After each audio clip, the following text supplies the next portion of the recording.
Good evening, ladies and gentlemen, and welcome once again to that wonderful show, the NOLA Theater Talk Show, with yours truly, Alan Smason. Again, thank you for coming in tonight. Those of you watching, or perhaps going to be watching later on after the fact, this will be archived on the web's various sites that we have: the NOLA Theater Folk Facebook group, the theatercriticism.com Facebook page, as well as my own YouTube channel.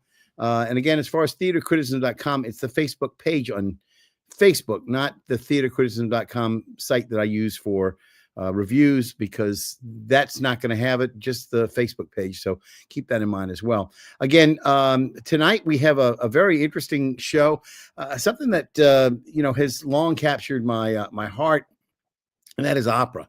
I have always enjoyed opera in all of its many facets, whether it be modern opera, grand opera, verismo opera. I mean, even some of the more ancient types of opera that we see presented from time to time. Beyond the Handel and Mozart pieces. Back into the 16th century, etc. About as far back as you can go with opera. And I've enjoyed all of its many facets. And of course, New Orleans is considered in many ways the first city of opera. Among the first places that opera was heard in North America was right here in New Orleans.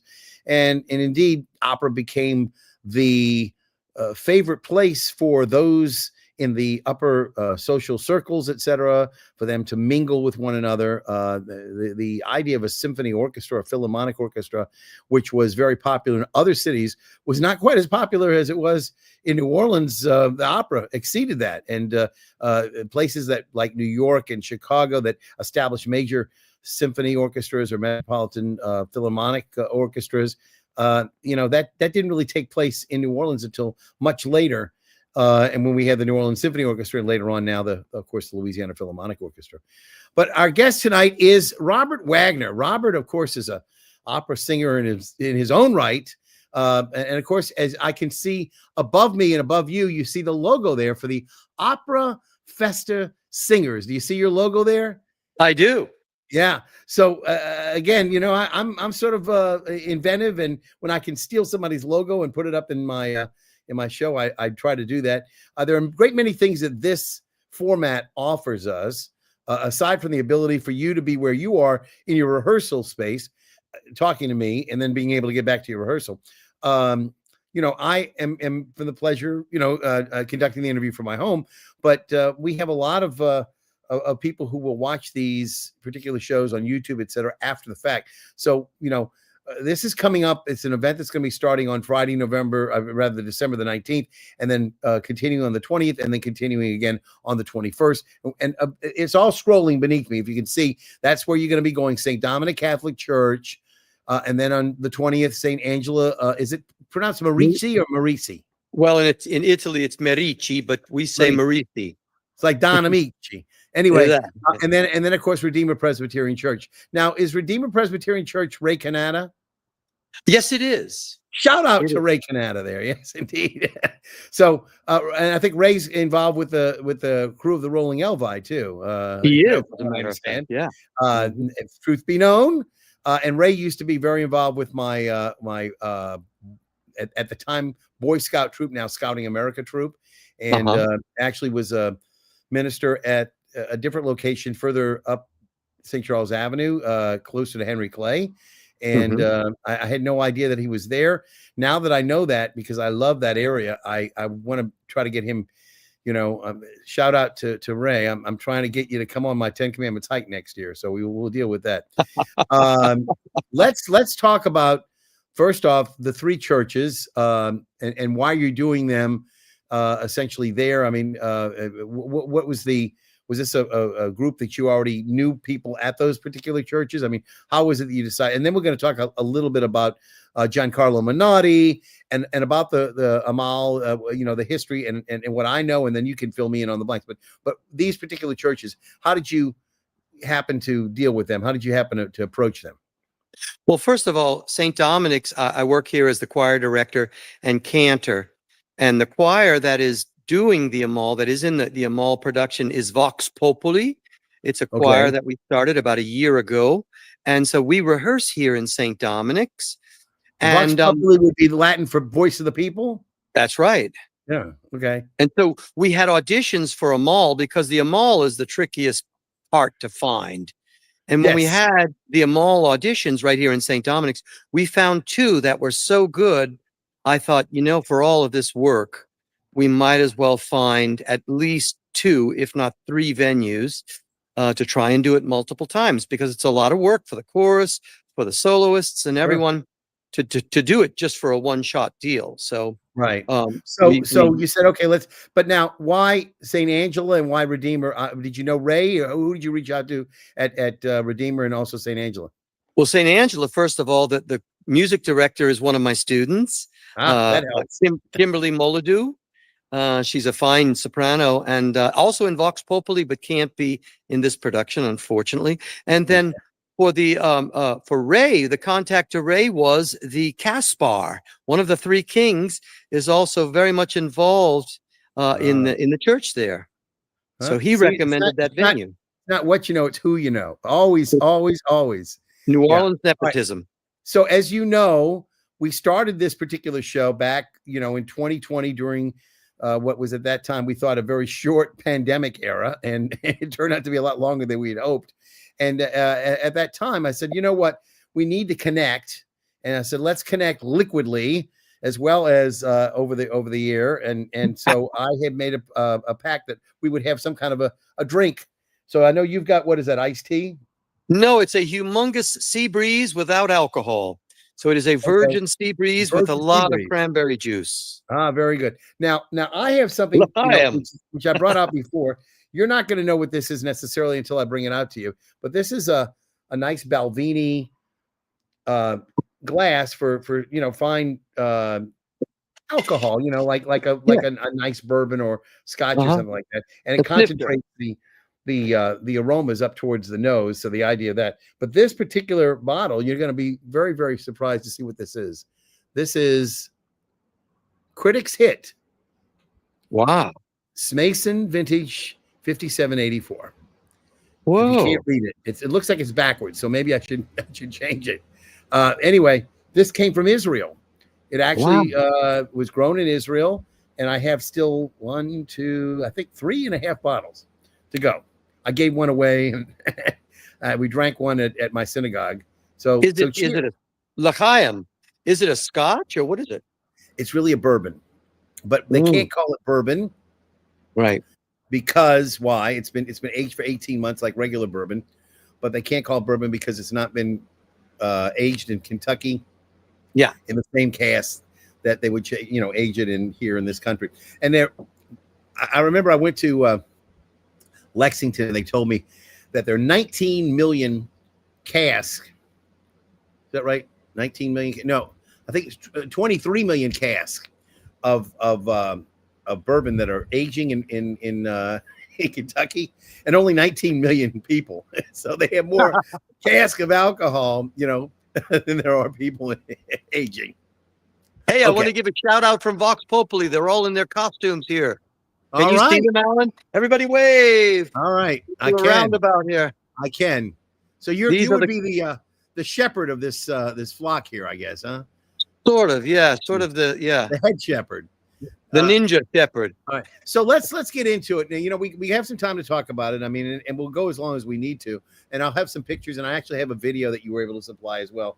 But let's start off. I remember as a youngster seeing the black and white NBC production of Amahl and the Night Visitors.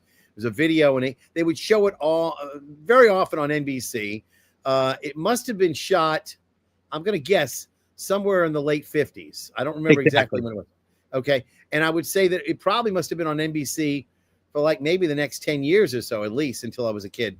So tell me a little bit. First off, Giancarlo Menotti was an Italian composer. He came and worked in the United States for many, many decades, never became a United States citizen. People thought he did become a United States citizen, but he never did. He founded the Spoleto Festival in Italy first, and then brought it to, I guess, was that South Carolina? Yeah. Where it was? Here in the United States. It was an arts festival.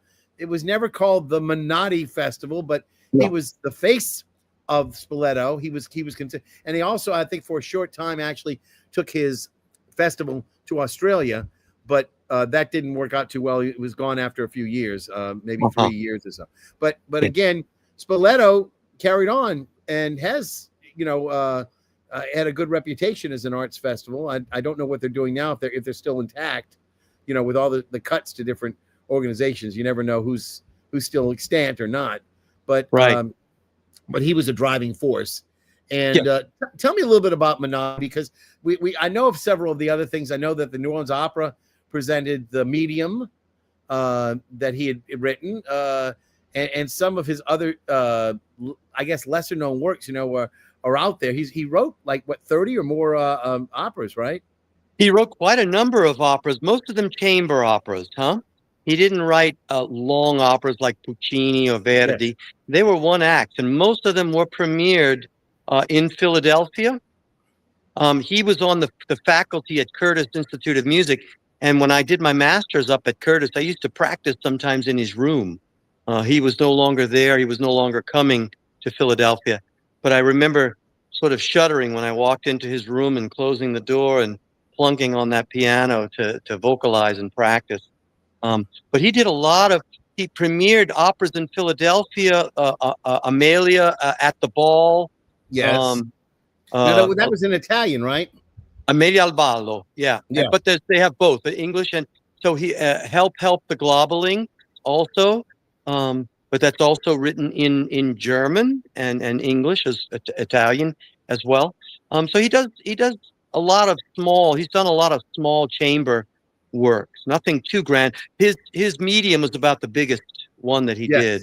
Yes. Mm-hmm. And again, the Opera Association, as I said, New Orleans Opera Association did the Medium, and I think they did it in a very unusual setting too. I think at the Opera, was it the Opera House perhaps, or they did it, or someplace small like that? Maybe it was at the Marigny Opera House. Maybe they did it there. I was away during that time, but I saw the Medium, of course, with the Opera Company of Philadelphia, and Regine Crespin was it was a fantastic production. Well, also, Old Maiden the Thief is a great production too. So, who was anybody of any note that we would recall from the NBC Amahl and the Night Visit? Who was in that?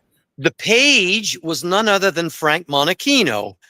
Our very own Frank Monachino. Our very own Frank Monachino made the national early when they were doing operas for television. He was the page in that. Wow. In that production, that's right. Thank Frank you for letting Monachino. me know that. Now I know that little piece of trivia. I had not known that before. Anybody else that that was in the original that you know of, or no? No, I don't. Okay. I mean, so the story is basically what we might call the gift of the Magi. It's the three kings who come upon the Christ child in the manger, and they extend to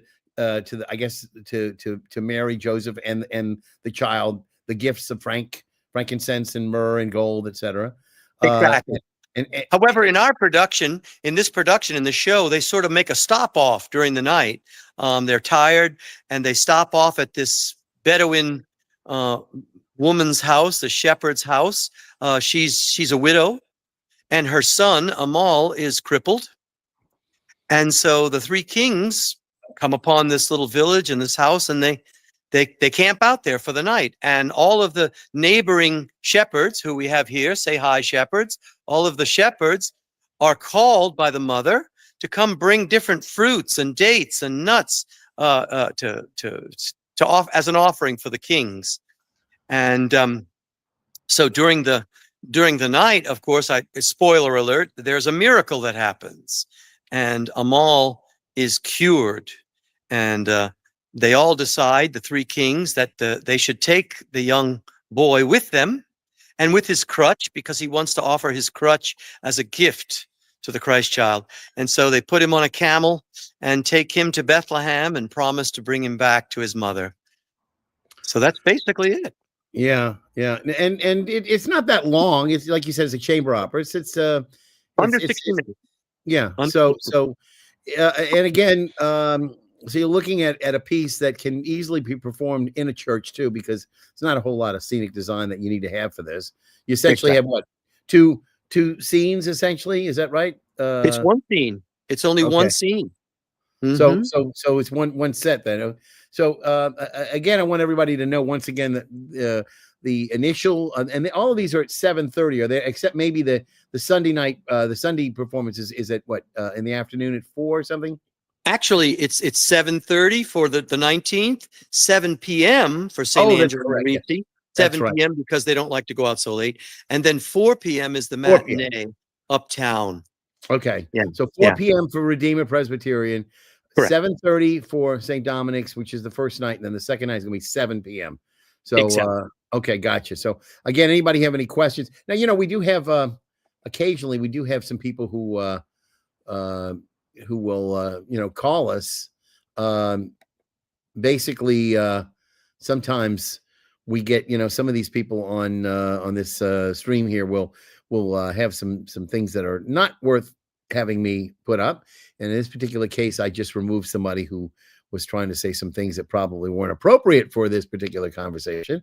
Oops. So that I took care of that. That's not a problem.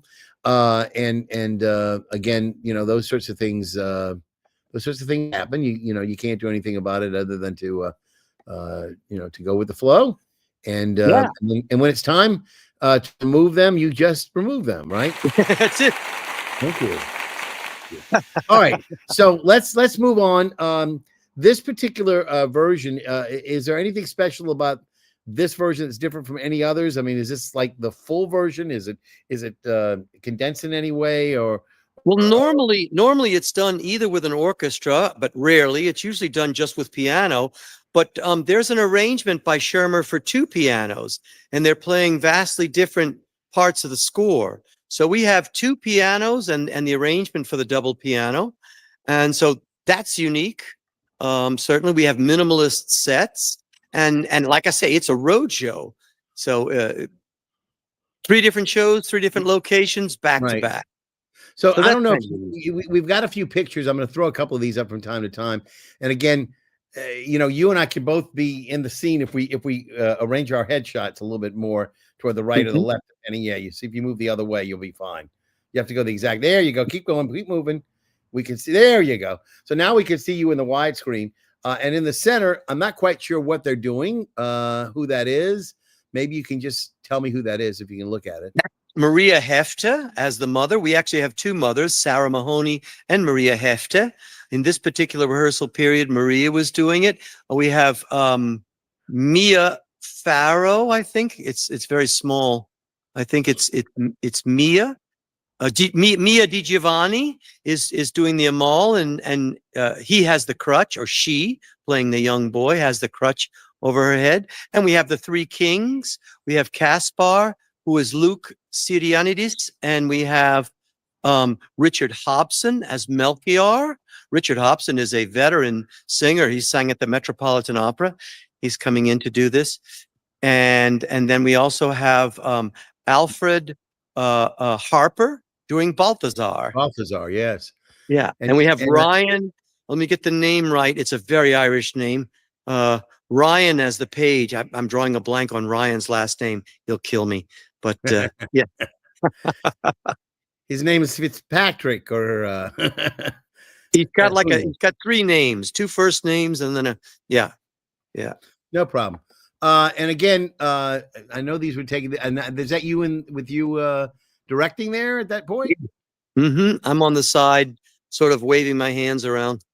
Maria, flailing. by the way, is an excellent singer. She really was great in Cinderella at JPA. At that time, it was JPAS still. But she did the Fairy Godmother. She's a tremendous singer. I've seen her in a number of productions. So you're very blessed to have her. She really is superb. I mean, if she's listening, I really do believe that she's one of the best out there. Again, are you going to have people who are going to be filling in? You mentioned they had 2 Amahls, some doing different work, like in other words, will one do the Sunday and one do both Saturday and Friday, or how's that going to work? So we have Mia Di Giovanni and Maria Hefte for the Friday night and the Sunday, and then for the Saturday night performance we have Sarah Mahoney and Cloud Garside. Mia and Cloud are both students at Loyola. So yeah, we have those two different, and they're going to be at all performances. They're covering each other and helping out with technical aspects. So That they'll makes sense. they'll be in at all three shows. Yeah. Well, let's see if we got another shot here. Now that must be the three kings there. Who's Yep. that on the side besides Oh. Caspar, Melchior, and Balthazar? And is And that the page? And that's the page. Okay. Mhm. Yep. Yep. And let's And see. of course, the lighting will be different. This is just a rehearsal, so the lighting will be vastly course. different. And now you've got. Looks to me like they're in the aisle there. Is that the three? That's the three Kings. kings, and I'm Yeah. doubling for one. Richard Hobson couldn't make it. We're processing up the aisle. The three And this kings is arrival. Where are you rehearsing at St. Dominic's? This is at St. Dominic's. Yeah, that's Yeah. where we are now. Okay. All right. And then we got one more long shot. We can see the piano in the foreground. Yeah. That's where you probably are a lot, huh?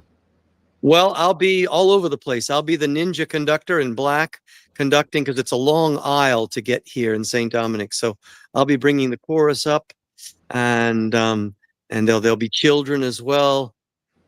So I'll be sort of moving around. I'll be fluid, Alan. So is this something that Opera Festa Singers is going to do on a more regular basis? Is this something that you want to do every Christmas, this particular show, or maybe particular other operas that you've got in mind? Well, we'll have to see. The Opera Festa Singers was formed just as COVID was hitting, and we began singing off the balcony at Dat Dog on Frenchman Street once a month, and to the audience below on the street, they were separated and masked, and brought their ice chests, and were buying hot dogs at Dat Dog, and we were singing arias and musical theater tunes regularly. And we did a lot of different events around the city for J-Pass, at the Deutsches House. So we've been doing a lot of things, let's say, for the past 4 years. And again, is this your biggest undertaking as far as doing a show? Most definitely. This is the first full show that Opera Festa Singers is attempting to do. Yeah.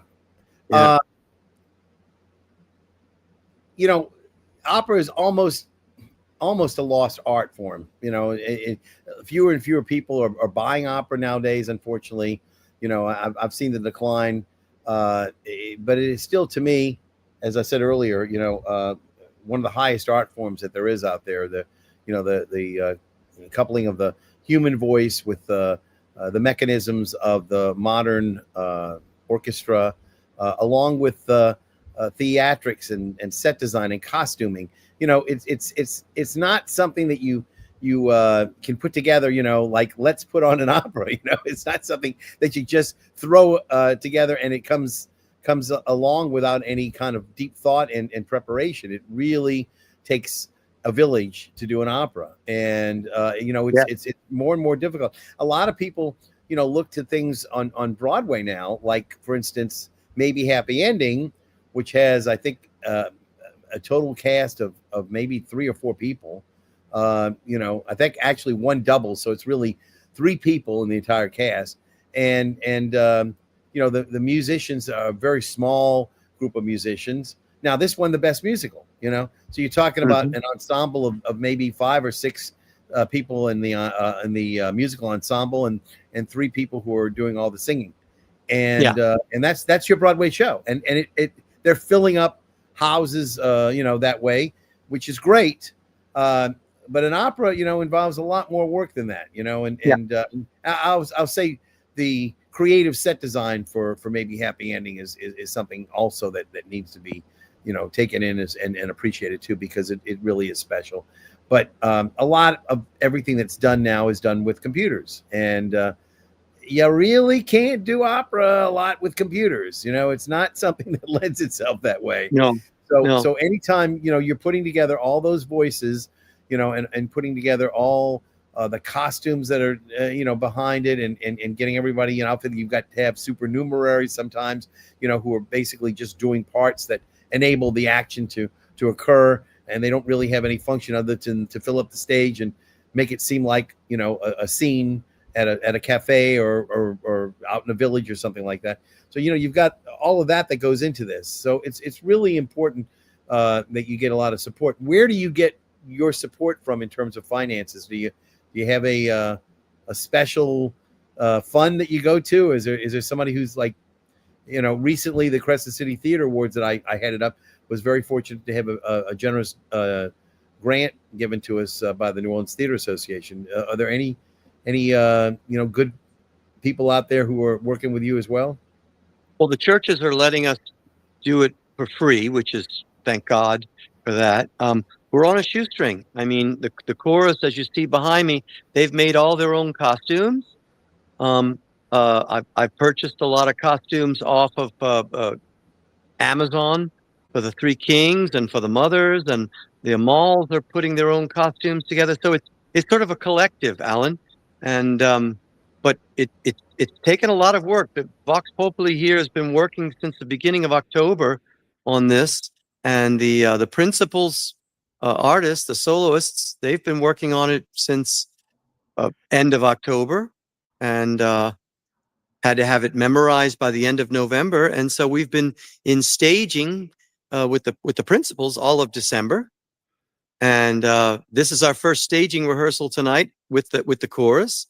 So there's a lot of moving parts, but I don't have a budget really. It's everything on a shoestring. And you're going to be using one or two pianos for this version? Two pianos. Stephen Edwards, who's the symphony chorus director, Right, will be playing. And Brandon Banks is also at Loyola. He's going to be playing the second piano, or it's not really first and second, but the other piano. Yeah.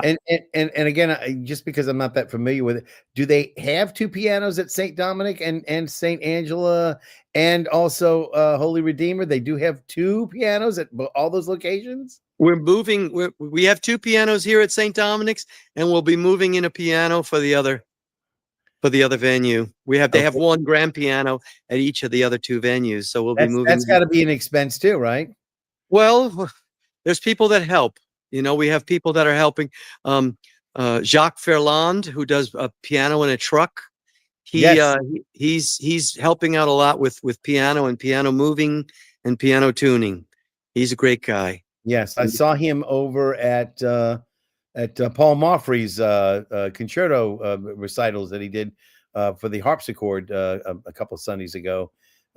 He's an interesting guy. I put it that way. I mean, anytime you take a grand piano on the back of a truck, I said, what happens if it rains? I mean, New Orleans does have a capacity to have sudden rainstorms. I can't imagine what would happen, but yeah, he said he's a great piano builder and tuner, and he's a crackerjack on piano.